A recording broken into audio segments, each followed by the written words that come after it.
संवेदना से छल छलाएं। माँ हमें वह शक्ति दो, हर अनय से जूझ जाएं। स्वार्थ से रह दूर माँ, सर्वार्थ में जीवन लगा दे। पतन पीड़ा को मिटा कर नव सृजन के काम आए, नव सृजन के काम आए।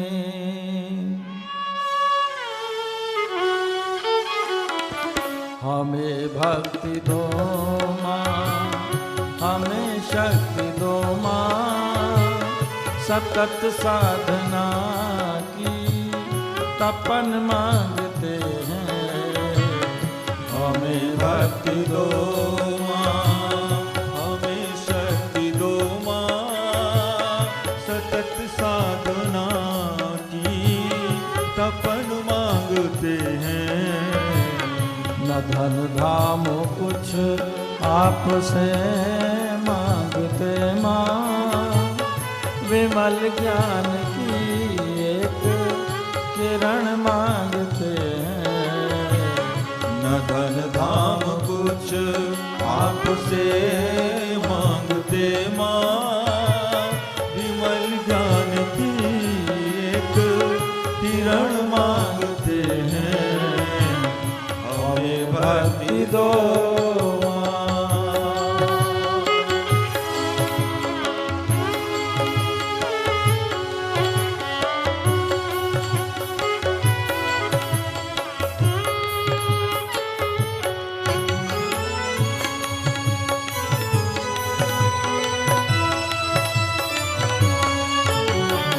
सानी धानी धसा, सानी धानी धमा, माधा माधा मरे, रे गरे गरे सा, धामा धानी सारे सानी धानी सा। हृदय भावना से प्यार से भरे हो, लगे दीन की पीर बन कर छलकने। हृदय भावना से भरे हो, लगे दीन की पीर बन कर झलकने। द्रवित हो उठे बांटने दीन का दुख, लगे अश्रु बन कर नयन में मचलने। द्रवित हो उठे बांटने लगे अश्रु बन कर नयन में मचलने।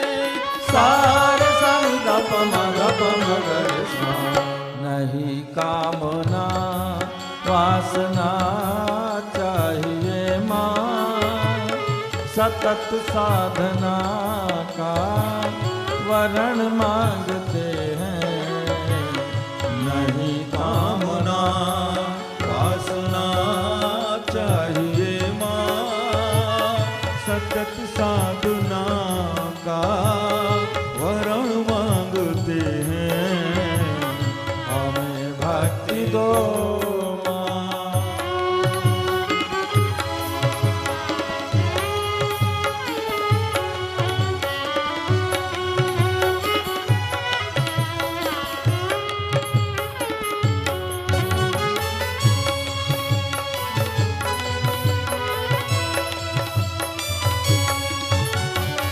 सानी धानी धसा, सानी धानी धमा, माधा माधा मरे, रे गरे गरे सा, धामा धानी सारे सानी धानी सा। नहीं स्वर्ग की सिद्धि की कामना माँ, नहीं मुक्ति के कर रहे याचना है। नहीं स्वर्ग सिद्धि की कामना नहीं मुक्ति की कर रहे याचना है। नहीं पद प्रतिष्ठा न यश चाहिए माँ, नहीं स्वर्ग की कर रहे कामना है।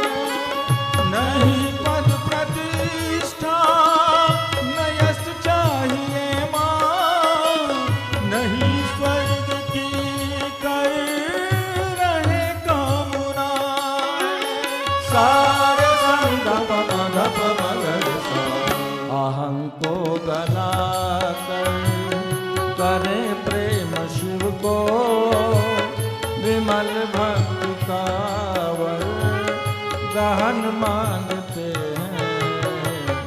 अहं को गला कर करे प्रेम शिव को, विमल भक्ति का वर गहन मांगते हैं। हमें भक्ति दो माँ।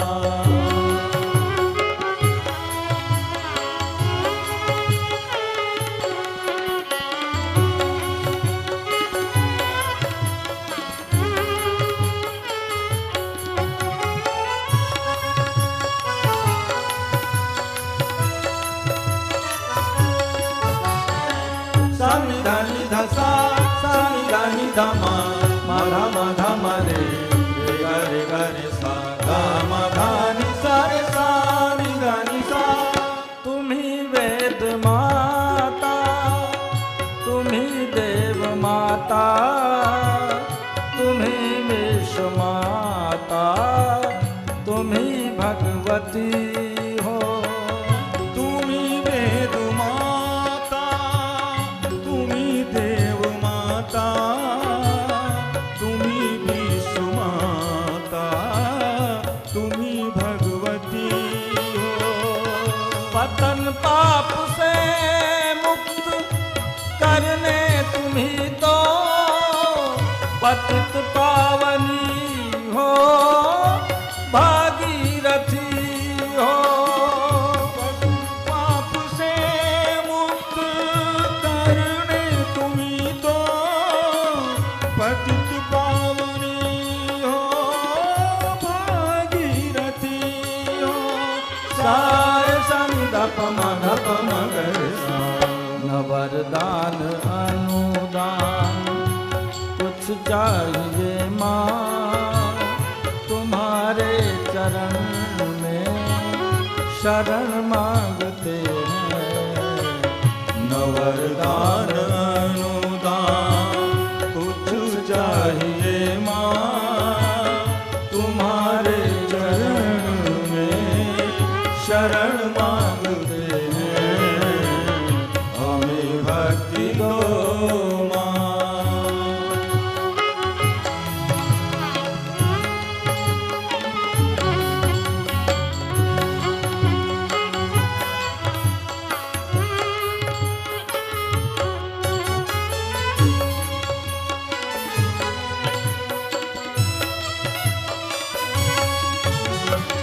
सानि धानि धसा सानि धानि धमा, माधा माधा मरे रे गरे गरे सा, गा धानि सारे सानि धानि सा। चले लोक मंगल पथ पर सदा ही, करें लोक सेवा निष्काम होकर।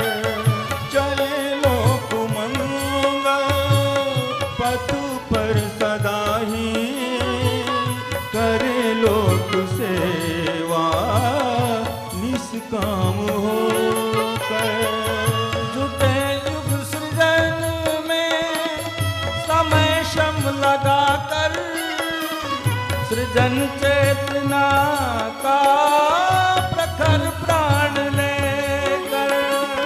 झूठे युग सृजन में समय श्रम लगाकर, सृजन चेतना का प्रखर प्राण लेकर। सारे संग धप मगप मगर महाकाल के काम में हो समर्पित, इसी हेतु जीवन मरण मांगते हैं। महाकाल के काम में हो समर्पित, इसी हेतु जीवन मरण मांगते हैं। हमें भक्ति दो माँ, हमें शक्ति दो माँ, सतत साधना की तपन मांगते हैं। न धन धाम कुछ आपसे मांगते माँ, विमल ज्ञान की एक किरण मांगते हैं। हमें भक्ति दो माँ, हमें शक्ति दो माँ, सतत साधना की तपन मांगते हैं। तुम्हारे चरणों में, तुम्हारे चरणों में, तुम्हारे चरणों में शरण मांगते हैं।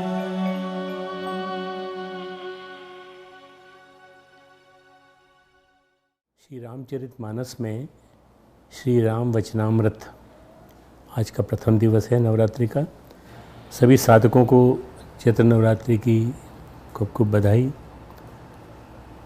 ये चैत्र नवरात्रि बहुत संकटों के बाद आई है और इसी के साथ एक नए संवत्सर का आरंभ भी होने जा रहा है। कहने को तो इस संवत्सर का नाम राक्षस है, वैसे तो राक्षस शब्द का अर्थ नकारात्मक रूप में लिया जाता है, लेकिन इसका एक सकारात्मक रूप ये है कि रक्षा करने वाला, अपने पद को महत्व देने वाला, अपने पद की रक्षा करने वाला आदि।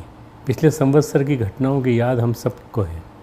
इसके आरंभ में ही कोरोना की दूसरी लहर आ गई और उसके कारण भीषण दुश्वारियों का सामना हम लोगों को करना पड़ा। हालांकि अश्विन नवरात्रि के आते आते कोरोना का आतंक थमा और कोरोना की वैक्सीन आई। लोगों ने बढ़ चढ़कर कोरोना वैक्सीन लगवाई और फिर सभी लोग सावधानियां बरतते हुए अपने सामान्य जीवन की ओर अग्रसर हुए। फिर भी ओमिक्रॉन जैसा वायरस फिर से खतरे की घंटी बजा रहा है, लोगों के मन में भय घोलने की कोशिश कर रहा है। लेकिन कोरोना वायरस ने ही अब लोगों को सतर्कता के साथ, सावधानी के साथ जीवन जीने की एक शैली दे दी है कि कैसे अपनी इम्यूनिटी पावर बढ़ाई जाए, कैसे वायरस के अटैक से बचा जाए और कैसे अपने शरीर व मन को संक्रमित होने से बचाया जाए। वैसे खतरनाक वायरस और बैक्टीरिया वातावरण में और जीवन में पहले भी थे, अब भी हैं और आगे भी रहेंगे, लेकिन ये हमारे ऊपर निर्भर करता है कि वे हम पर हावी न हों या ना हों। हम न चाहें तो नहीं होंगे और अगर हम चाहें तो अपने आप आ जाएंगे। अपने जीवन की सुरक्षा हमारे हाथों में है। अगर सावधानी हटेगी तो दुर्घटना घट सकती है। ये बात हम सभी को सदैव स्मरण रखनी चाहिए। इसलिए जीवन में ज़रूरी सावधानियां बरतते हुए जीवन की सुरक्षा प्रणाली को भी मजबूत रखने का प्रयास करना चाहिए, ताकि यदि सावधानी बरतने में कमी हो तब भी हम सुरक्षित रहें, शरीर व मन दोनों से ही। पुराणों में कथाएं कही जाती हैं कि अमृत पाने के प्रयास में सबसे पहले समुद्र मंथन से कालूकूट नामक महाविष प्रकट हुआ था, जिसका शमन भगवान महाकाल ने किया था। उसे स्वयं पीकर इसलिए नीलकंठ कहलाते हैं। समूचे लोक जीवन की उन्होंने रक्षा की थी। इस बार के कोरोना महाविष के साथ भी कुछ ऐसा ही होने वाला है और हम सभी एक नए युग के नए जीवन में प्रवेश करने वाले हैं। वर्तमान चैत्र नवरात्रि निश्चित ही एक नवीन जीवन का शुभारंभ है। वैसे भी सृष्टि में हर चीज़ के दो पक्ष, सकारात्मक नकारात्मक दोनों होते हैं। यदि एक पक्ष भोगा जा चुका है तो उसके दूसरे पक्ष को जीना होता है। जिस तरह दिन रात्रि होते हैं, अमृत विष होता है, पाप पुण्य होता है, उसी तरह यदि विश्व समुदाय ने पाप तुल्य विष तुल्य कोरोना के भयंकर प्रकोप को झेला है तो अब उसके समक्ष अमृत तुल्य स्वास्थ्य, समृद्धि व विकास को ग्रहण करना है। अब नेक्स्ट जो स्टेप है वह हमारे लिए पॉजिटिव है। समुद्र मंथन की कथा की याद हम दिला ही रहे हैं और दिला ही चुके हैं। यद्यपि ये मंथन अमृत प्राप्त करने के लिए किया गया था, लेकिन उसमें बहुमूल्य रत्न निकलने के साथ साथ हलाहल विष भी निकला था, जिसको भगवान शिव ने गले में धारण कर लिया था। जिसके भयंकर ताप व प्रभाव से सब हाहाकार करने लगे थे और सृष्टि में प्रलय का आतंक छा गया था। ठीक उसी प्रकार सूक्ष्म जगत में धरती पर अमृत प्रकाश के अवतरण हेतु जो समुद्र मंथन के समान मंथन हो रहा है, इसमें कोरोना रूपी महामारी के रूप में हलाहल विष प्रकट हुआ और अब अमृत के प्रकट होने की बारी है। उसके लिए हम सभी को तैयार होना होगा, अपने आप को अमृत पाने के योग्य बनाना होगा, क्योंकि विष बांटने के लिए योग्यता की परख नहीं होती, लेकिन अमृत बांटने के लिए योग्यता की परख होती है। समुद्र मंथन के समय अमृत देवों को बांटा गया और सुरा को असुरों को दिया गया। अमृत से देवता अमर हो गए और सुरा से असुर मदहोशी में चले गए। इसलिए यदि अमृत चाहिए तो व्यक्ति को स्वयं को अमृत के योग्य बनाना होगा, स्वयं को देवतुल्य बनाना होगा, तभी अमृत रूपी प्रकाश हमारे जीवन में प्रवेश कर सकेगा। उसके जीवन को और उसके किसी के भी जो व्यक्ति है उसके जीवन को, उसके अंतरात्मा को धन्य कर सकेगा। इस बार के नवरात्रि में यही प्रयास है कि व्यक्ति अपने जीवन में देवत्व जगाने हेतु उन तथ्यों की व उन वचनों की गहराई में जाए जो भगवान श्री राम के मुख से निकले, जो मैं आज आपको सुनाने जा रहा हूँ और 9 दिन तक सुनाऊँगा। इसी हेतु इस बार के नवरात्रि में श्री रामचरितमानस में श्री राम वचनामृत को गहराई से जानने का प्रयास है, ताकि अपने प्रभु श्री राम के वचनों के महत्व को समझने के साथ साथ उसे अपने जीवन में भी उतारा जाए, उनके समान जीवन को जीने का प्रयास किया जाए। भगवान श्री राम के वचन कैसे थे, वे दूसरों के साथ संवाद कैसे करते थे, विभिन्न महत्वपूर्ण विषयों पर उनके विचार कैसे थे, वे लोगों से क्या कहना चाहते थे, अपने परिवार वालों से कैसे संवाद करते थे और उनके ऋषियों के साथ, मित्रों के साथ, प्रजा के साथ, असुरों व राक्षसों के साथ, शत्रु पक्ष के साथ संवाद कैसे थे, उनके वचनों की क्या महत्ता थी, उसकी क्या विशेषता थी, यह सब विस्तार से इस बार की नवरात्रि में हमारी चर्चा और चिंतन का विषय है। वाणी का महत्व, वचन का महत्व वाणी से होता है, इसलिए प्रभु श्री राम की वाणी समझने से पहले हमें वाणी का महत्व जान लेना चाहिए। वाणी की देवी माता सरस्वती हैं। ऐसा कहते हैं कि पहले इस सृष्टि में सर्वत्र मौन छाया हुआ था, फिर माता सरस्वती कृपा से सृष्टि में स्वर का संचार हुआ, जिससे विभिन्न तरह के मधुर संगीत इस सृष्टि में गूंजने लगे।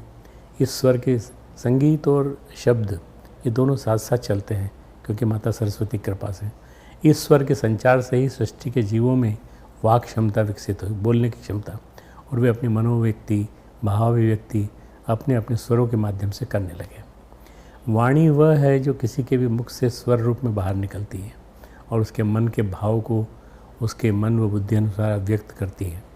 मनुष्य की वाणी अन्य जीवों की वाणी से विशेष होती है, क्योंकि उसमें अभिव्यक्त मनोभिव्यक्ति, भावाभिव्यक्ति, वैचारिक अभिव्यक्ति, काल्पनिक अभिव्यक्ति, अनुभव की व्यक्ति आदि के विभिन्न आयाम, जैसे बोल करके, नृत्य करके, गा करके, कविता करके, अभिनय करके आदि हैं।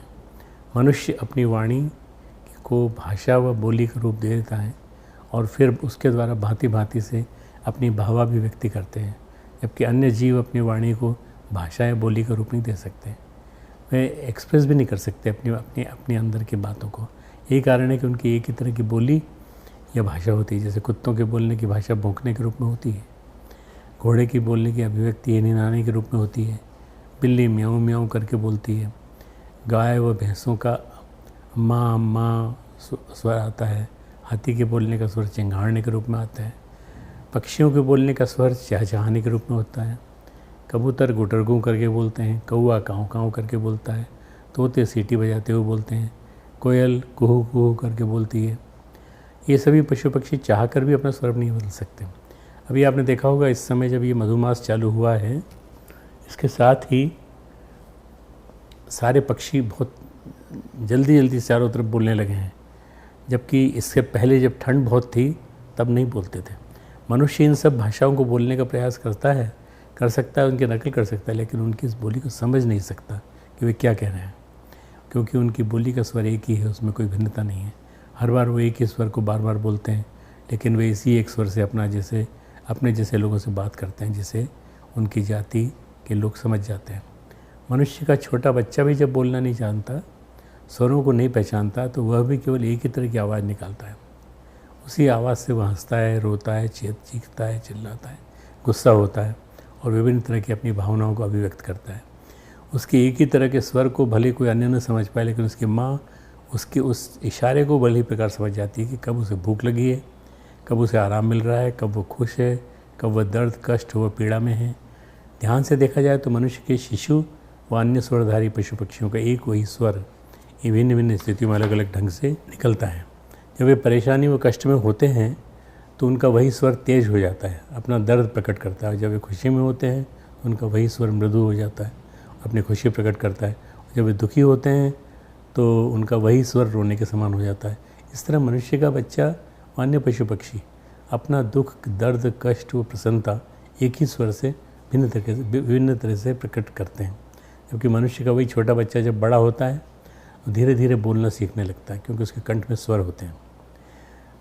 हमारे होठों से निकलने वाले ओष्ठ स्वर, हमारे दांतों से निकलने वाले दांतव्य स्वर, ये स्वर जो है विभिन्न तरह के होते हैं। और केवल इसी वजह से हमारे मनुष्यों के बोले जाने वाले स्वरों में विभिन्नता होती है। स्वर मनुष्य जाति की विभिन्न तरह की बोलियों को दोहराने में, बोलने में समझ में आते हैं। बोलियों को केवल दोहराने से उन्हें समझा नहीं जा सकता, बल्कि उसे समझने के लिए इन बोलियों को बोलने व समझने का अभ्यास करना पड़ता है। पूरे विश्व में कई तरह की बोलियां बोली जाती हैं। अब देखिए, फ्रांस में फ्रेंच बोली जाती है, रशिया में रशियन बोली जाती है, और इंग्लिश पूरे विश्व में बोली जाती है। और वही इंग्लिश अलग अलग देशों में अलग अलग तरह से बोली जाती है। पूरे विश्व में कई तरह की बोलियाँ बोली जाती हैं, हर देश की अपनी एक अलग बोली है। केवल भारत देश में ही कई तरह की भाषा बोली जाती है। यहाँ हर क्षेत्र विशेष की एक अलग अलग बोली है, और ये अलग भाषा है जिसे उस क्षेत्र विशेष के लोग बोलना पसंद करते हैं। यहाँ के गाँवों की एक अलग भाषा है, शहरों की एक अलग भाषा है, लेकिन पूरे विश्व की एक कॉमन भाषा की बात की जाए तो लोग अंग्रेजी को मानते हैं। भारतवर्ष की कॉमन भाषा हिंदी मानी जाती है, हिंदू भाषी लोगों की बहुलता के कारण। यहाँ की प्राचीन हिंदू संस्कृति व आर्य सभ्यता के कारण ही पहले भारत को हिंद देश या हिंदुस्तान कहा जाता था, जिसे आज हम इंडिया और भारत देश कहते हैं। वाणी केवल बोलने के कार्य में ही प्रयोग नहीं की जाती, बल्कि वाणी संकल्प का भी रूप होती है। जब वाणी किसी की सिद्ध हो जाती है तो वो व्यक्ति जो भी कहता है वो सृष्टि में घटित होने लगता है। ये एक सिद्धि है वास्तव में, कि जब व्यक्ति बोलते बोलते अपनी वाणी को सिद्ध कर लेता है, पवित्र बना लेता है, तो उसका प्रभाव अमिट होता है, वो प्रामाणिक होती है और वो वातावरण को भी दिव्य बना देती है। लेकिन वही वाणी जब दूषित हो जाती है, अशुद्ध और पवित्र हो जाती है, तो ऐसी वाणी अप्रभावी व निरर्थक होती है और वातावरण को दूषित करने वाली अविश्वसनीय होती है और अप्रामाणिक होती है। वाणी के माध्यम से ही मनुष्य अपने वचन बोलता है, संवाद करता है। उसके द्वारा कहे गए वचनों संवादों की महत्ता होती है। वाणी तभी प्रामाणिक कही जाती है जब वचनों के अनुसार मनुष्य प्राणपण से काम करता है। जो कहता है वह करता है, लेकिन वही वाणी जब तब अप्रामाणिक कही जाती है जब मनुष्य अपने वचनों के अनुसार कार्य नहीं करता, बोल कुछ रहा है और कर कुछ रहा है। यानी जो कहता है उसके विपरीत कार्य करता है, अपनी वाणी से झूठ बोलता है, लोगों को धोखा देता है, विवाद करता है, गाली गलौज, दुर्वचन कहता है। मनुष्य की वाणी एक अद्भुत कला है और यह कला सिर्फ मनुष्य को ही प्राप्त है। सृष्टि में अनगिनत ऐसे प्राणी हैं जिनके पास बोलने की शक्ति नहीं है। जिन प्राणियों को बोलने की क्षमता प्राप्त है उनके स्वर की एक निर्धारित सीमा है, लेकिन मनुष्य का स्वर अन्य प्राणियों के स्वर सीमा से कुछ विशेष है। उसके विविध आयाम हैं और यही कारण है कि मनुष्य का स्वर, मनुष्य की वाणी कुछ विशेष है। अगर वाणी की बात की जाए तो वाणी से हुए संवाद व विवाद समस्याएं पैदा कर सकते हैं, समाधान भी कर सकते हैं। सवाल केवल उसके सदुपयोग और दुरुपयोग का है। आदर्श मनुष्य वाणी का सदुपयोग कर लोक कल्याण का मार्ग प्रशस्त कर सकते हैं, वहीं दुष्ट मनुष्य वाणी का दुरुपयोग कर समस्याएं पैदा करते हैं और लोगों को दिग्भ्रमित करते हैं। सम्यक वाणी के 4 सूत्र कहे गए हैं, 4 बोल रहा हूँ मैं आपको। मितभाषिता, मृदुभाषिता, सत्यभाषिता, विचारभाषिता। योग ऋषि परम पूज्य गुरुदेव का कथन है, समझदार वे हैं जो बोलने से पहले सोचते हैं और मूर्ख वे हैं जो बोलने के बाद सोचते हैं। क्यों बोल दिया हमने? अध्यात्म साधना में वाणी का संयम बहुत ज़रूरी है। इसको वाक संयम कहा गया है। हमारे समाज में वाचाल लोगों को गंभीरता से नहीं लिया जाता, इसलिए उतना ही बोलना चाहिए जितना बोलना आवश्यक हो। उचित अवसर पर शालीनता के साथ कही गई बात प्रभावी होती है। आचार्य शंकर का कहना था कि आप प्रखर वक्ता हो सकते हैं और शास्त्र की चमत्कारिक व्याख्या करने में भी दक्ष हो सकते हैं, किंतु आपकी ये विद्वत्ता केवल भोग के लिए है, मोक्ष के लिए नहीं। दुनिया में ऐसे बहुत से लोग हैं जो कि बात करने में माहिर होते हैं, परंतु सफल वही होता है जो होठों पे नियंत्रण करना जानता है। होठों पे यानी वाणी पे। क्रोध या कलह के साथ मौन हो जाने से, समय मौन हो जाने से कई तरह की समस्याओं पर विराम लग जाता है। संस्कृत में एक नीति वचन है, वाचालता। वाचालता पतन का कारण है और मौन उत्थान का। मुखर होने से नुपुर को पैर में जगह मिलती है और मौन होने के कारण हार को गले में पहना जाता है। नुपुर आप जानते हैं ना, जो पैरों में पहना जाता है और वो नृत्य करते समय बजता है। मृदुभाषी सबको प्रिय लगता है और मधुरवाणी से शत्रु को भी मित्र बनाया जा सकता है। कई तरह के लोग काम, क्रोध, लोभ और भयवश झूठ बोलकर अपना विश्वास खो देते हैं। तभी तो संत कबीरदास जी ने कहा है, सांच बराबर तप नहीं, झूठ बराबर पाप। झूठ के पाँव नहीं होते हैं। और वह भी सत्य की बैसाखी पर चलता है। मिलावटखोर भी अपनी दुकान के सामने लिखवाता है, यहाँ शुद्ध सामान बिकता है। बोलने से पहले विचार कर लेना चाहिए क्या वह अपने मौन से श्रेष्ठ होगा। वस्तुतः सारे विवादों की जड़ तीखे वचन होते हैं। इसलिए यह ज़रूरी है कि हम तौल कर बोलें, मीठा बोलें, सत्य बोलें, सोच समझ कर बोलें। ये एक प्रकार से वाणी का तप है जो गीता में उल्लेखित है। गीता में है, अनुद्वेग करम वाक्यम सत्यम प्रियतम चयत स्वाध्याय अभ्यसनम चैव वाङ्मयम तप उच्यते। 17वें अध्याय का 15वां श्लोक वाणी संबंधी तप के बारे में कहा गया। जो उद्वेग करने वाला प्रिय और हितकारक यथार्थ भाषण मन और इंद्रियों द्वारा जैसा अनुभव किया हो, ठीक वैसे ही कहने का नाम यथार्थ भाषण है। तथा जो वेद शास्त्रों के पठन का परमेश्वर का नाम जप का अभ्यास है, यही वाणी संबंधी तप कहा जाता है। अर्थात ऐसी वाणी जिसमें प्रिय, हितकारक व यथार्थ भाषण हो, उद्वेग न हो, वेद शास्त्रों के पठन व परमेश्वर का नाम जप का अभ्यास हो, वह वाणी तप से युक्त और प्रभावी है। अतः परमेश्वर के नाम जप से, मंत्रों के जप से व तप से वाणी शुद्ध होती है और सिद्ध होती है। यही झूठे वचन कहने से, दुर्वचन कहने से, दूसरों को अपनी वाणी से आहत करने से वाणी अशुद्ध व अपवित्र होती है और उसकी महत्ता व प्रामाणिकता विनष्ट होती है। अतः वाणी ऐसी हो जो प्रिय हो, हितकारक हो। इसलिए दूसरों से अपने वचन तभी कहो जब उसे बोलने से किसी का कुछ हित होने वाला हो, ऐसा मत बोलो। और जिस ढंग से बोलो वह ढंग, तरीका प्रीतिकर हो, रुचिकर हो, क्योंकि कड़वा सत्य भी इसी तरह से बोला जा सकता है जैसे कोई किसी को गाली दे रहा है।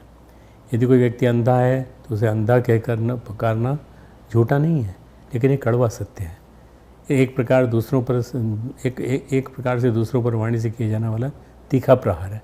लेकिन यदि उसे सूरदास कह के पुकारा जाए तो उसमें एक वाणी का माधुर्य है।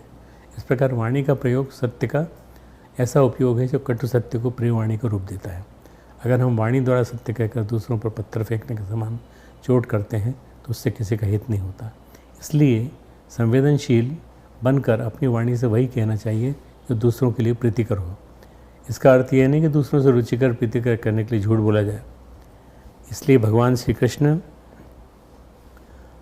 बोलने में यह सीमा निर्धारित करते हैं कि वह बोलो जो उद्वेग को पैदा न करे, जो प्रिय हो, जो हितकारक हो, यथार्थ हो और सत्य हो। यहाँ पर प्रिय बोलने का अर्थ यह नहीं कि दूसरों की झूठी प्रशंसा की जाए जिससे उनको खूब आनंद आए। यानी सामने वाले व्यक्ति को यह पता है कि वो सुंदर नहीं है, लेकिन उससे कहे तुम परम सुंदर हो, तुम्हारे जैसा हमने सुंदर पुरुष कभी देखा ही नहीं। इस तरह झूठ बोलने का कोई प्रयोजन नहीं है। इसके बदले उसके उन गुणों की प्रशंसा की जा सकती है जो उसमें यथार्थ है। उससे उसका मनोबल बढ़ेगा, वो अपने पर नाज भी करेगा। लेकिन यदि झूठी प्रशंसा की जाए तो उसे मान भी लो तो उसे केवल अहंकार बढ़ेगा। भगवान श्री कृष्ण 17वें अध्याय के 15वें श्लोक में कहते हैं कि जिससे स्वाध्याय का अभ्यास हो वही बोलो, वही बात बोलो। यानी जिन शब्दों के बोलने से तुम्हारे स्वयं के अध्ययन में, स्वयं के निरीक्षण में गति आए वही बोलो। बोलने में यह ख्याल रखना जरूरी है कि किसी से तुम कुछ बोल भी रहे हो तो बेहोश होने के समान कुछ भी बोले मत जाओ, बल्कि होश के साथ, पूरी जागृति के साथ बोलो जो तुम बोल रहे हो। कहीं ऐसा तो नहीं है कि मन में कचरा भरा है, पड़ा है और तो उसे खाली करने के लिए बोला जा रहा है। वाणी द्वारा मन के कमरे का रेचन, मन के कचरे का रेचन किया जा रहा है, मोहमन किया जा रहा है। इसलिए यह प्रश्न स्वयं से बार बार करना जरूरी है, मैं क्यों बोल रहा हूँ, ऐसा क्या बोल रहा हूँ। ये अपना खुद की सेल्फ एनालिसिस करना चाहिए। जब कोई व्यक्ति बिना किसी प्रयोजन के दूसरे से बोलते ही चला जाता है, ज़बरदस्ती अपनी बात सुनाना चाहता है, दूसरा व्यक्ति जो कोई उसकी बात नहीं सुनता बल्कि वहाँ से वो जाना चाहता है, ज़बरदस्ती किसी को अपनी बात सुनाना, अपनी वाणी से गाली गलौज करना, शब्दों द्वारा दूसरों पर तीखा प्रहार करना, अपशब्द कहना, यह सब वाणी संबंधी अनाचार है जिनका प्रयोग मनुष्य को नहीं करना चाहिए। इससे वाणी का प्रभाव क्षीण होता है, उसकी प्रामाणिकता न्यून होती है, जबकि वाणी के तप का अभ्यास करने से वाणी की क्षमता और प्रामाणिकता दोनों बढ़ती है। वाणी संबंधी वचन, प्रण, वरदान, सत्संग आदि की व्याख्या। श्री रामचरितमानस में चौपाई है तो है, रघुकुल रीति सदा चली आई, प्राण जाई पर वचन न जाई, निश्चरहीन करो मही, भुज उठाए प्रणकीन। किसी को वचन देना या वादा करना यानी जो कहा जाए उसे प्राणपण से पूरा करना। वरदान देना यानी किसी के मन में जो इच्छा है उसकी इच्छा अनुसार मांगे तो वह अपनी इच्छा अनुसार जो मांगे उसे देना, उसे पूरा करना। प्रण यानी प्रतिज्ञा करना। संकल्प यानी जो प्रण किया गया है उसको निभाना, उसे प्राणपण से किसी तरह पूरा करना। सत्संग क्या है? सत्संग जो है अच्छे लोगों का, साधु संत लोगों का, महात्माओं का संग है, उनकी वाणी है और उनके वचनों का श्रवण करना। ऐसा करने मात्र से जीवन में सकारात्मक परिवर्तन शुरू हो जाते हैं। यदि जीवन में किसी तरह का कोई भटकाव है तो वह इस भटकाव से बाहर निकलते हैं, फिर वो सही दिशा की ओर जाते हैं। जीवन में भटकना बहुत आसान है और गिरना बहुत आसान है। एक्चुअली नेचुरल प्रोसेस है। गिरना बहुत सरल है और भटकना आसान है, लेकिन संभलना और सही दिशा की ओर जाना, ऊपर की ओर बढ़ना कठिन है। लेकिन संतों के संग से, सत्संग से यह कठिन कार्य भी सरल हो जाता है। इसलिए सत्संग की बहुत महिमा गाई गई है। अब यदि भगवान श्री राम के बारे में, उनके जन्म के बारे में बात की जाए तो त्रेता युग के समय भारत के अयोध्या क्षेत्र में भगवान श्री राम का जन्म हुआ, जो वर्तमान में उत्तर प्रदेश के अंतर्गत आता है। भगवान श्री राम का जन्म कैसे हुआ, क्यों हुआ, उनके अवतार की कथाएं हम कह चुके हैं, सुना चुके हैं। हालांकि उनके अवतरण का संकल्प स्वर उन परम प्रभु की वाणी में था। जानि सभय सुन भूमि सुनी, वचन समेत स्नेह, गगन गिरा गंभर भई, हरनी शोक संदेह। बालकांड का दोहा 186। देवता और पृथ्वी को भयभीत जानकर उनके स्नेहयुक्त वचन सुनकर शोक और संदेह को हरने वाली गंभीर आकाशवाणी हुई। जनि डर पहु मुनि सिद्ध सुरेसा, तुम्हें लागे धरियऊ नरबेसा। अनसन सहित मनुज अवतारा, अंशों के साथ मनुष्य का अवतार लूँगा। लेहूँ दिनकर बंस उदारा। हे मुनि, सिद्ध और देवताओं के स्वामी, डरो मत, तुम्हारे लिए मैं मनुष्य का रूप धारण करूँगा और उदार पवित्र सूर्यवंश में अंशों सहित मनुष्य का अवतार लूँगा। कश्यप अदिति महातप कीना, तिन कहूँ में पूरब बर दीना, ते दशरथ कौशल्या रूपा, कौशलपुरी प्रगट नर भूपा। कश्यप और अदिति ने बड़ा भारी तप किया था, मैं पहले उनको वर दे चुका हूँ। वे ही दशरथ और कौशल्या के रूप में मनुष्यों के राजा होकर श्री अयोध्यापुरी में प्रकट हुए हैं। तिनके ग्रह अवतरी हूँ जाई, रघुकुल तिलक सुचारी भाई। नारद वचन सत्य सब करहूँ, परम सत्य समेत अवतरी हूँ। उन्हीं के घर जाकर रघुकुल में श्रेष्ठ चारों भाइयों के रूप में अवतार लूँगा। ये सारी बातें पहले से कह दी थी भगवान ने भविष्यवाणी के रूप में। नारद के सब वचन में सत्य करूँगा, अपने पराशक्ति के सहित अवतार लूँगा। हरि हूँ सकल भूमि गरुआई, निर्भय हो देव समुदायी, गगन ब्रह्म बानी सुन काना, तुरंत फिरे सुर हृदय जुड़ाना। मैं पृथ्वी का सब भार हर लूँगा। है देववृंद, तुम निर्भय हो जाओ।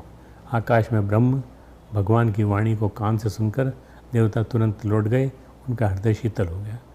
तब ब्रह्मा धरणी समझावा, तब ब्रह्मा ने धरती को समझाया। अभय भई भरोस जिए आवा। जब ब्रह्मा जी ने पृथ्वी को समझाया, वह भी निर्भय हुई, उसके जी में भी भरोसा आया, ढांढस आ गया। यही वो आदिवाणी थी जिससे भगवान श्री राम के लीला चरित्र का धरती पर प्राकट्य हुआ। प्रभु की इस वाणी से, यानी भगवान की वाणी सुनने मात्र से सब निश्चिंत हो गए, निर्भय हो गए। उन्हें इस बात का भरोसा हो गया, भगवान ने जो कहा है वो अवश्य घटित होगा और उनकी समस्याओं का समाधान होगा। भगवान की वाणी सुनने मात्र से क्या प्रभाव होता है, इस बात को गोस्वामी तुलसीदास जी ने मनु शतरूपा के तप प्रसंग में बताया है। प्रभु सर्वज्ञ दास निज जानी, गति अनन्य तापस निप्राणी। मागु मागु मरुभे बनबानी परम गंभीर कृपामृत सानी। सर्वज्ञ प्रभु ने अनन्य गति वाले आश्रय वाले तपस्वी राजा रानी को निज दास जाना। तब परम गंभीर और कृपा रूपी अमृत से सनी हुई यह आकाशवाणी हुई कि वर मांगो। मृतक जियावनी गिरा सुहाई, श्रवण रंध्र हुई उड़ जाई। हृष्ट पुष्ट तन भये सुहाये, मानव अभय ही भवन ते आए। आकाशवाणी हुई कि वर मांगो। मुर्दे को भी जिला देने वाली यह सुंदरवाणी कानों के छेद से होकर जब हृदय में आई, तब राजा रानी के शरीर ऐसे सुंदर और हष्ट पुष्ट हो गए मानो अभी घर से आए हैं। श्रवण सुधासम वचन सुनी, पुलक प्रफुल्लित गात, बोले मनु कर दंडवत, प्रेम न हृदय समात। बालकांड का 145वां। कानों में अमृत के समान लगने वाले वचन सुनते ही उनका शरीर पुलकित और प्रफुल्लित हो गया। तब मनु जी ने दंडवत करके बोले, उस समय प्रेम उनके हृदय में समाता न था। श्री रामचरित मानस में गोस्वामी तुलसीदास जी ने भगवान श्री राम की वाणी की बार बार अनेकों प्रकार से प्रशंसा की है। वे श्री राम की वाणी को वाणी सर्वस्व सब कुछ सारधन कहकर अमृतमय भी कहते हैं। जैसे देखी दयाल दशा सब ही की, राम सुजान जानी जन जन की। धर्म धुरीन धीर नय नागर, सत्य स्नेहशील सुख सागर। देश काल लखि समूह समाजू, नीति प्रीति पालक रघुराजू। बोले वचन बानी सरबसु से, हित परिणाम सुनत शशि रसु से। रामायण अयोध्या कांड 303 दोहा, चौथा और 7वां चौपाई। दयालु और सुजान श्री राम जी ने सभी की दशा देखकर और भक्त भरत जी के हृदय की स्थिति जानकर धर्म धुरंधर, नीति धीर, नीति में चतुर, सत्य स्नेहशील और सुख के समुद्र, नीति और प्रीति के पालन करने वाले श्री रघुनाथ जी देश काल अवसर और समाज को देखकर ऐसे वचन बोले जो मानव वाणी की सर्वस्व ही थे, परिणाम में हितकारी थे, सुनने में चंद्रमा के रस अमृत श्री के थे। प्रायः दूसरों के वचन या तो सुनने में सुखद होते हैं या दुखद होते हैं। यदि परिणाम में सुखद होते हैं तो सुनने में ही कठोर होते हैं। सुनत नीक आगे दुख पावा, सचिवन असमति तुम्हें सुनावा। लंका कांड का 8वां दोहा, 3 नंबर का चौपाई। वचन परम हित सुनत कठोरे, काहे सुनई ते नर जग थोरे। लंका कांड के 8वें दोहे का 9वीं चौपाई। लेकिन प्रभु की वाणी सुनने में शशि रस अमृत तुल्य मधुर सुखद है और परिणाम में परम हित करे। इसीलिए गोस्वामी तुलसीदास जी ने भगवान श्री राम की वाणी के बारे में कहा है, बोले गुरु आयस अनुकूला, वचन मंजु मृद मंगल मूला। रामायण का अयोध्या कांड। श्री रामचंद्र जी गुरु की आज्ञा के अनुकूल मनोहर कोमल और कल्याण के मूल वचन बोले। बोले उचित वचन रघुनंदु, देनकर कुल केरव बंचन। तो ये भाषा कितनी मीठी है। आप देखें तुलसीदास जी ने जन जन के मन को पढ़ के जन जन के मन के हिसाब से लिखी है। फिर सूर्य अयोध्या कांड का 262वां दोहा। फिर सूर्य कुल रूपी कुमुदवन के प्रफुल्लित करने वाले चंद्रमा श्री रघुनाथ उचित वचन बोले। बोले वचन विगत सब दूषण, मृदुमंजुल जनु बाग विभूषण। 40वां दोहा अयोध्या कांड।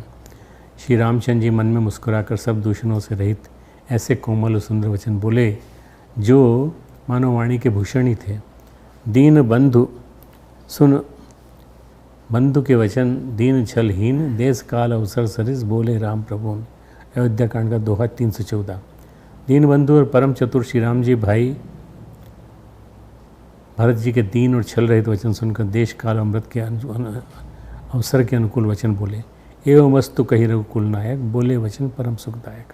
उत्तरकांड का 84वां दोहा, ख 2 नंबर का 1। आगे पढ़ते हैं हम। एवं वस्तु कहकर रघुवंश के स्वामी परम सुख देने वाले वचन बोले। इस तरह प्रभु श्री रामचंद्र जी की वाणी कोमल, मनोहर, कल्याणकारी, उचित, सुंदर, अनुकूल व परम सुख देने वाले अमृत समान वचनों से युक्त है। प्रभु वचनामृत सुनी न अघाऊँ, तनु पुलकित मन अति हर्षाऊँ। सो सुख जानई मन रुकाना, नहीं रसना पही जाए बखाना। प्रभु सोखा शोभा सुख जानई नैना, कहीं किमी सकहीं तिनई नय बैना। काकभूषण जी कहते हैं, उत्तरकांड का 87वां दोहा है। काकभूषण जी कहते हैं, प्रभु के वचनामृत सुनकर मैं तृप्त नहीं होता था, मेरा शरीर पुलकित हो जाता था, मन में अत्यंत ही हर्षित हो रहा था। वह यह सुख मन और कान ही जानते हैं। जीभ से उसका बयान नहीं किया जा सकता। प्रभु की शोभा व सुख नेत्र ही जानते हैं, पर वे कह कैसे सकते, उनकी वाणी तो है ही नहीं।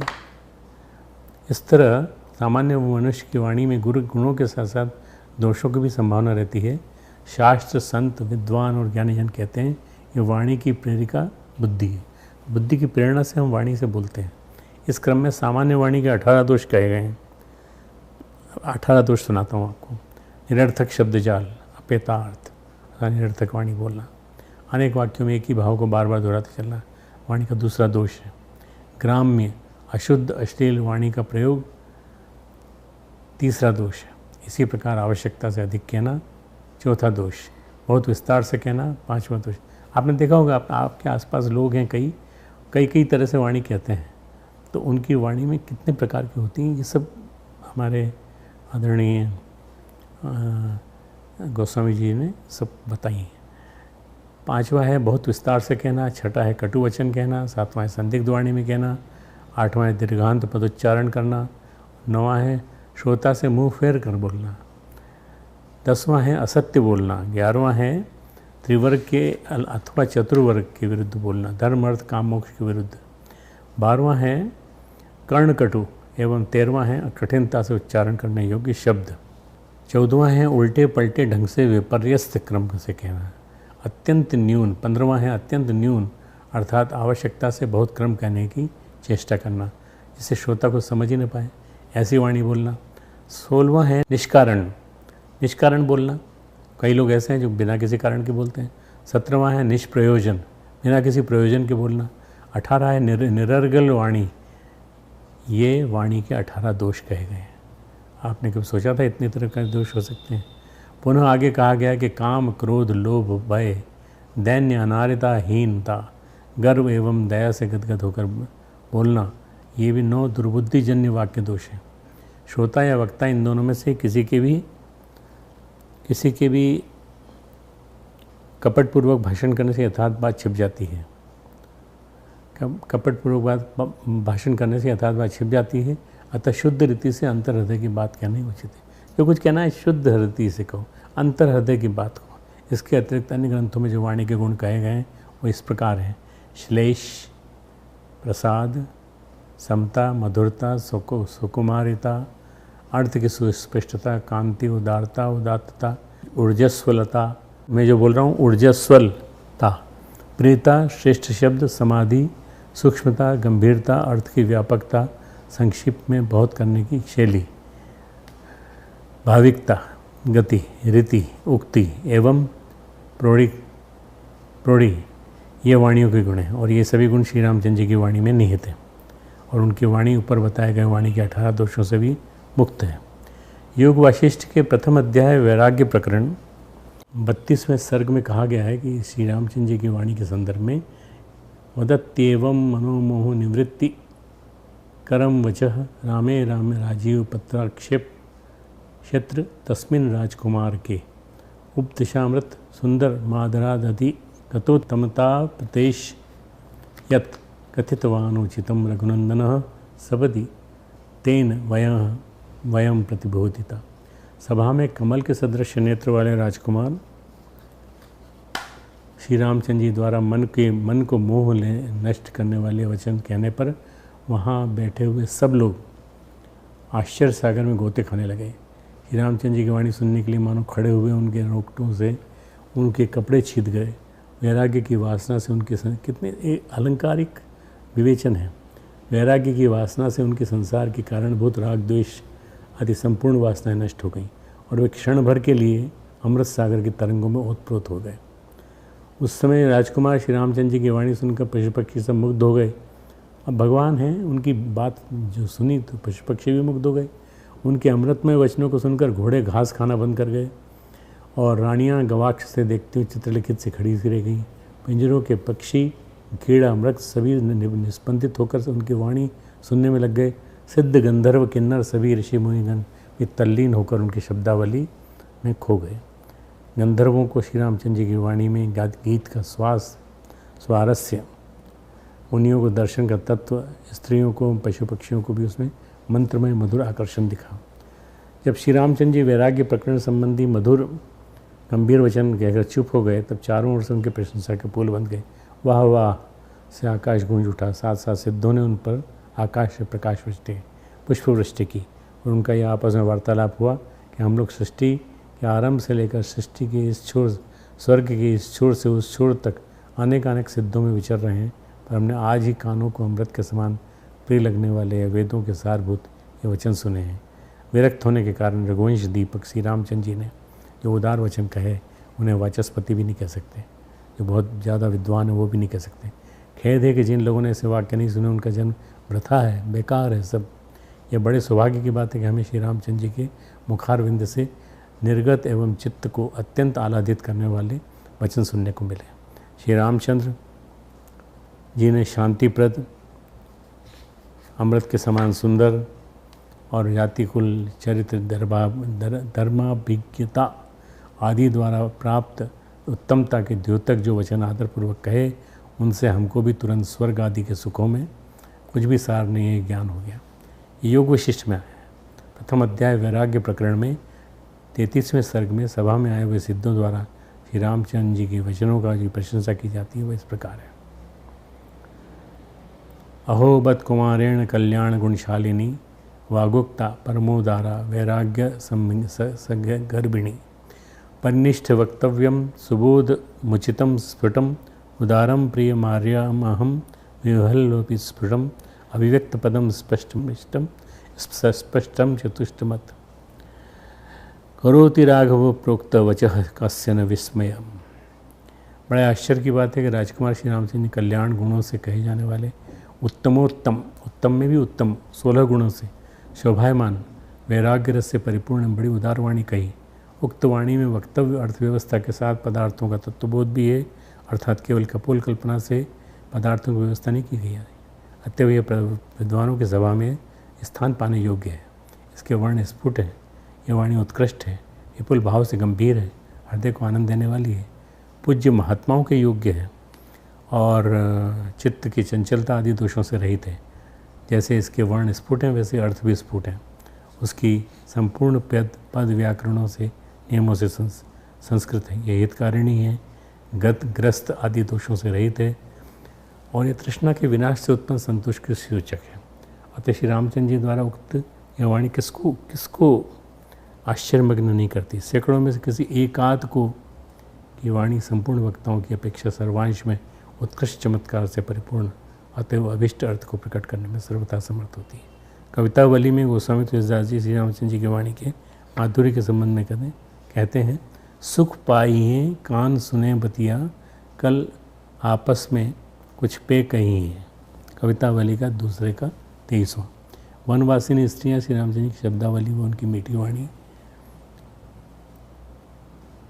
सुनने के लिए उनके पीछे दौड़ पड़ती है। एक कहती है, सखी ये हमसे क्यों बोलने लगे, तो ये राजकुमार तो महान पुरुष है। दूसरी कहती है कि हमसे न सही आपस में लोग बात करेंगे तो हमको सुनने का अवसर तो मिलेगा। स्वर माधुर्य आदि के अतिरिक्त श्रेष्ठ वाणी की और क्या विशेषता होती है, इसे वाल्मीकि रामायण के किष्किंधा कांड 3/28-33 में श्री रामचंद्र जी की शब्दावली में देखा जा सकता है कि जब श्री रामचंद्र जी ने कि हनुमान जी से पहली मुलाकात होती है तब उनके संभाषण पर प्रभु श्री रामचंद्र जी मुग्ध हो जाते हैं और उनके संभाषण से प्रशंसा करते हुए लक्ष्मण से कहने लगते हैं, लक्ष्मण देखो जो सांग ऋगादि तीनों वेदों को नहीं जानता वह इस प्रकार सुंदर मधुर भाषा में वार्तालाप नहीं कर सकता। हनुमान जी से वार्तालाप हुई है, उसकी समीक्षा है ये। निस्संदेह इस व्यक्ति ने सभी व्याकरणों का अनेक बार स्वाध्याय किया है, क्योंकि बहुत सी बातें बोल गया और बोल जाने पर भी इनके मुंह से कोई अपशब्द अशुद्ध नहीं निकला। साथ ही इनके मुंह, नेत्र, ललाट, भौं आदि से भी कोई दोष प्रकट नहीं होता। इन्होंने बहुत कम शब्दों में बड़ी स्पष्टता के साथ अपना पूरा अभिप्राय व्यक्त कर दिया। भगवान राम लक्ष्मण से बोलते हैं, इनकी बातों को समझने में हमें कहीं संदेह भी नहीं हुआ। इन्होंने न तो किसी कर्णकुटी शब्द का प्रयोग किया, न कहीं रुक रुक कर संदिग्ध वाणी का ही उच्चारण किया। बोलते समय इनकी आवाज़ भी विलक्षण थी और मध्यम स्वर था। इनकी बातों को समझने में इन्होंने संस्कार एवं क्रम से संपन्न अद्भुत अविलंबित कल्याणमयी हृदय हारिणी वाणी का उच्चारण किया है। ऐसी वाणी से तो वध के लिए हाथ में तलवार उठाए शत्रु का हृदय भी तुरंत बदल जाए, फिर अन्यों की क्या बात है। वाणी का प्रभाव केवल सुंदर शब्दों का इस्तेमाल करने, बहुत विद्वत्तापूर्ण अधिक बोलने से नहीं होता, बल्कि तपयुक्त वाणी द्वारा कहे गए कम से कम शब्द भी अपना गहरा प्रभाव दर्शाते हैं। यही कारण है कि महर्षि पतंजलि ने योग दर्शन में बड़े महत्व के साथ अपनी बात कही है। बहुत कम शब्दों में छोटे छोटे सूत्र दिए जो कि दिखने में बहुत सरल दिखते हैं, छोटे हैं, लेकिन समझने में उनकी गहराई की कोई था नहीं, यानी बहुत गहरे, कई आयामों को अपने में धारण किए हुए हैं। इसी तरह महर्षि नारद व महर्षि शांडिल्य ने भी संस्कृत भाषा में जो भक्ति सूत्र दिए हैं, बहुत ही विशेष, बहुत ही गहरे आयामों को अपने में समेटे हुए हैं। वाणी कैसे अभिमंत्रित हो जाती है और वाणी से निकले कम से कम शब्द भी कैसे प्रकृति में आनंद बखेरते हुए उसे रोमांचित करते हैं, इसे दर्शाती हुई अरहत भिक्षु एकुदान की कथा है। मैं कथा के माध्यम से समझाता हूँ। भिक्षु एकुदान जंगल में रहते थे, एकुदान जंगल में रहते थे, और वनस्पतियाँ, पर्वत, झरने यही उनके साथी थे। वन की देव शक्तियाँ, वन देव, वन देवता उनके आत्मीय सखा थे। उनके जीवन का एक ही सत्य था, बुद्धम शरणम गच्छामि। इसी का चिंतन करते हुए ध्यानस्थ हो जाते। इसी सूत्र वाक्य का वह उपदेश करते। अपने इस जीवन मंत्र के अलावा और कोई अन्य बात उनको आती नहीं थी। हालांकि इसे कहते हुए उनके जीवन का समाधि सुख छलक जाता था। वो एक अनेक अनोखे अहोभाव से भर उठते थे, पर वो बोलते बस एक ही वाक्य थे, बुद्धम शरणम गच्छामि। अपने इस जीवन सत्य को जब वो कहते तो पूरे जंगल में एक अनोखा समा छा जाता था। सारा जंगल गुंजायमान हो जाता था। साधु साधु, धन्यवाद धन्यवाद, ये सारे जंगल से आवाज़ आती थी। जो भी उस जंगल से गुजरता है वो उन्हें रोज़ एक ही उपदेश सुनता, कहते हुए सुनता, एक ही वाक्य हर दिन में किसको रताता है। भाई हमको कोई एक बात सुना है, हम बदलेंगे युग बदलेगा, हम बदलेंगे युग बदलेगा, उसके बजाय ये एक ही वाक्य कहे जा रहे हैं, परंतु रस आता है लोगों को, इसलिए कोई उनके पास टिकता नहीं था। एक दिन उस जंगल में 500 शिष्यों के साथ 2 त्रिपिटकधारी भिक्षु आए। भिक्षु एकुदान उनके आगमन से बड़े प्रसन्न हुए और बोले कि मैं तो निपट गंवार हूँ, मुझे कुछ ज्ञान नहीं, मैं तो एक ही उपदेश हर दिन करता हूँ। जंगल के देवता उसे सुनते हैं और साधुवाद देते हैं। हालांकि वे भी उसे सुन सुन कर थक गए होंगे। आप दोनों तो महाज्ञानी हैं, त्रिपिटक आपको कंठस्थ है, आपके ज्ञान की महिमा से आकर्षित होकर आपके 500 शिष्य हैं, ये तो कुछ आता नहीं, भला एक ही उपदेश देना हो तो कोई शिष्य बनेगा ही क्यों। भिक्षु एकुदान की बातें सुनकर भिक्षुओं को लगा कि अकेलेपन की विक्षिप्तता के कारण ये कहता है कि इसका उपदेश जंगल के देवता सुनते हैं और साधुवाद देते हैं। कोई बात नहीं, चलो आज इसको बताएंगे कि उपदेश क्या होता है। इसके बाद दोनों धर्मासन पर बैठकर बारी बारी से उपदेश देने लगे, लेकिन उनके उपदेश से वन की देव शक्तियों ने कुछ नहीं कहा, रिस्पॉन्स में कुछ नहीं कहा। फिर उन दोनों भिक्षुओं ने भिक्षु एकुदान को अपना उपदेश देने के लिए कहा। यह बात उन्होंने एक तरह से मजाक में कही। उनकी बात सुनकर एकुदान भी बड़े संकोच से धर्मासन पर चढ़े और बड़ी विनम्रता से उपस्थित जनों को प्रणाम करके सभी देव शक्तियों को अभ्यर्थना करके अपने आराध्य प्रभु भगवान बुद्ध को सिर नवाया और एक तरह से फिर हृदय की गहराइयों से समूचे मन प्राण से कहा, बुद्धम शरणम गच्छामि। इसी के साथ वे गहरी समाधि में डूब गए। उपस्थित जनों में पर भी इस अनुभूति के अमृत कलश से कुछ बूंदें छलक पड़ी और समूचे जंगल से साधु साधु का अपूर्व निनाद गूंज उठा। पत्थर पत्थर से आवाज़ उठी, जंगल के सारे देवता मुखरित हो उठे और सारा धर्मासन उनके द्वारा किए गए अलौकिक पुष्पवृष्टि से भर उठा। अब वे दोनों महापंडित भिक्षु बड़े हैरान हुए। अपने दम में उन्होंने ये सोच लिया था ये जंगल के देवता हैं, जंगली होंगे, नासमझ होंगे, जरूर इन्हें मेरा प्रवचन समझ नहीं हुआ। ऐसी अनेक तरह की कल्पना करते हुए चले गए।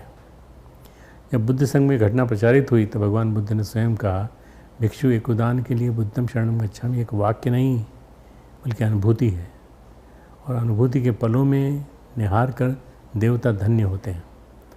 वह इसके उच्चारण के साथ ही बुद्धत्व से एकात्म होते हैं, उन्हें साधुवाद देते हैं। इस नवरात्रि में श्री राम वचनामृत की महिमा गाई जा रही है और इसके हर दिवस में राम नाम व जपने वाले उन राम भक्तों की कथा हम कहेंगे जो आधुनिक समय के इतिहास में जन्मे, फिर भी जिन्होंने अपने जीवन में भगवान श्री राम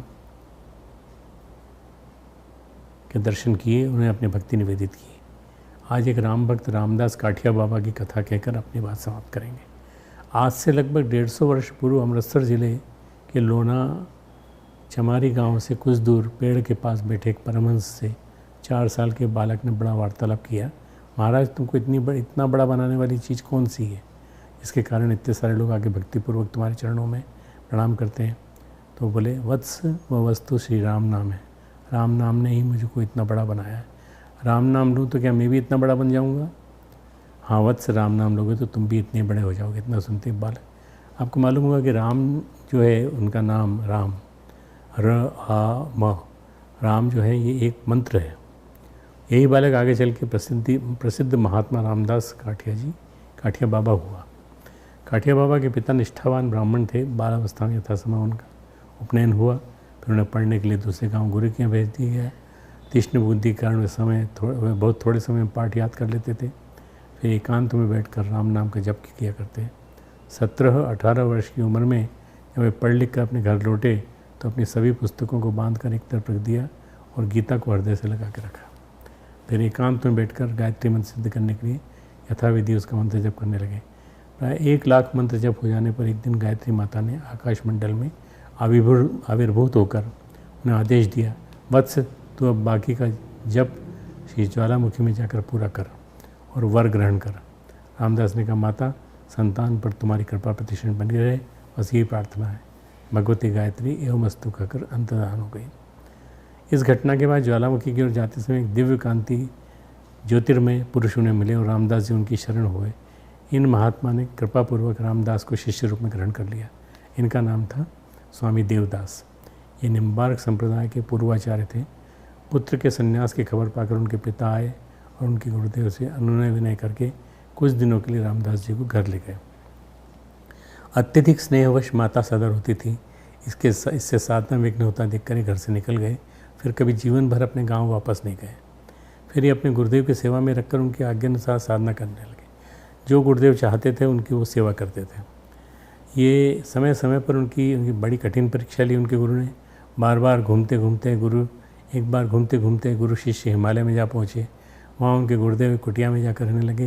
रामदास जी बाहर खुली जगह में, कल्पना करिए हिमालय में खुली जगह में आसन जमाकर भजन साधन करने लगे। कितनी ठंड होगी और सुबह से शाम तक बर्फ़ पड़ती, फिर भी सामने आग जलाकर रात भर गुरु की आज्ञा अनुसार भजन करते। इन्हें रात को अपने आसन से उठने की आज्ञा नहीं थी। एक बार रात के समय इन्हें थोड़ी देर के लिए आलस्य आ गया। बर्फ़ गिरने से आग बुझ गई और जाड़े के मारे रामदास जी कांपने लगे। सोचा धुनी जलाए बिना तो जाड़े में ठिठुर कर मरना ही पड़ेगा। उस समय उनका शरीर ठिठुरा जा रहा था, लेकिन मन में गुरु जी का डर था, वे क्या कहेंगे। आखिर साहस करके गए, चुपचाप कुटिया के बाहर खड़े हो गए। भीतर से गुरुदेव तो अंतर्यामी थे। उनका बाहर कौन है? शिष्य रामदास जी ने कहा, महाराज सेवक रामदास। इसके पश्चात गुरु के पूछने पर इन्होंने सब बातें बतला दी। गुरुदेव ने धमका कर कहा, बेटा क्या सोने के लिए माँ बाप को रुलाकर घर छोड़कर आए हो? आज तो आग ले जाओ, पर सावधान आगे कभी ऐसा न हो। इतना कहकर गुरुदेव ने जलती हुई लकड़ी बाहर फेंक दी। रामदास जी उसे ले आए, धूनी जलाई और भजन करने लगे। एक बार गुरुदेव ने इन्हें पहाड़ से कुछ जाने कहा, ये तैयार हो गए। एक बार इन्हें बहुत मारा था, कहा था मैं जब तक न लौटूं तब तक इसी आसन पर बैठे रहना। फिर उनके गुरुदेव 9वें दिन लौटे।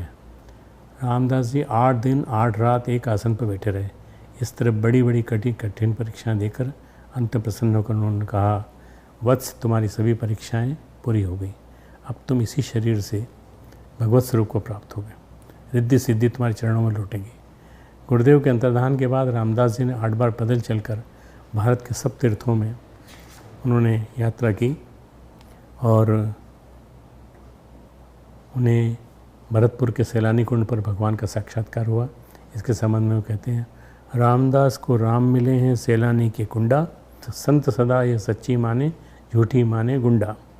इनका अंतिम जीवन वृंदावन में बीता। काठ की लंगोटी लगाने से इनका नाम काठिया बाबा पड़ा।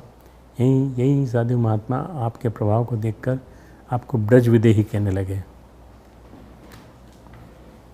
एक दिन शेष रात्रि के समय योगासन में बैठकर आपने अपनी नश्वर देह का त्याग कर परम धाम को प्रयाण किया। उसी अपने आह्वान किया और उन्होंने मृत्यु आ गई। राम नाम, राम की वाणी, राम उपदेश, राम के सार गर्भित वचन अनूठे अनोखे हैं।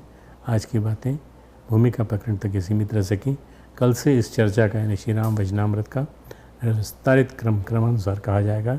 सुंदर, सुखमय, चिंतनीय। आज की बातें यहीं समाप्त। हमारे YouTube चैनल शांति कुंज वीडियो गायत्री परिवार को सब्सक्राइब करें एवं बेल आइकन जरूर दबाएं ताकि गायत्री परिवार की विभिन्न गतिविधियों की जानकारी आपको मिलती रहे।